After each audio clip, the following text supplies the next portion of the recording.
spells. Yes, spell. By definition. The definition of a spell, everybody, Webster's, not mine, is a word or combination of words of great influence. That's it. And it goes both ways. They can be expansive in nature. They can be constrictive in nature. So I don't have anyone to turn to.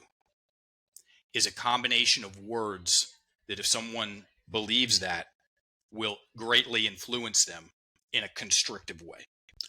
Or I've made a lot of progress is also a combination of words that if someone believes them will expand things. It'll brighten the imagination, enlighten the emotions and feelings, help us breathe better, help us focus on what's important. They're both spells by definition. They're just different kinds of spells. Okay? And this spell, the sentence that held her victim villain mental imagery in place, if it's okay with you, in about 5 minutes, I'll share the definition of the victim mentality. I'll do it twice. First time slow, and invite everybody to write it down, because once people write down most people have never heard the definition of the victim mentality.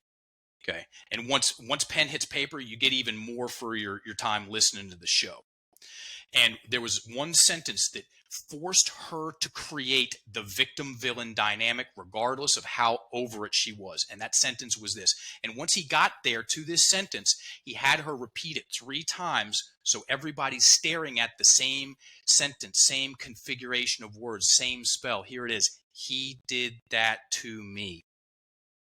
He did that to me. And it held the whole thing in place.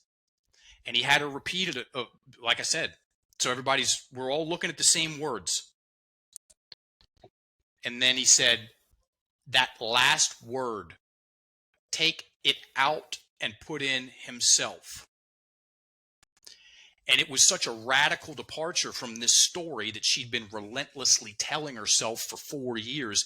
She said it clunky and with uptalk. Uptalk, when a sentence goes up at the end, it's a question, right, regardless of the punctuation. He did that to himself, and it went up like, right? And then you see it catch, and the breath unlocked. He did do that to himself. And then she started talking about how he lost friends, and his girlfriend broke up with him, and just all this, like, it was worse for him. Yeah. Right. Yeah. And then she walked herself out of the story.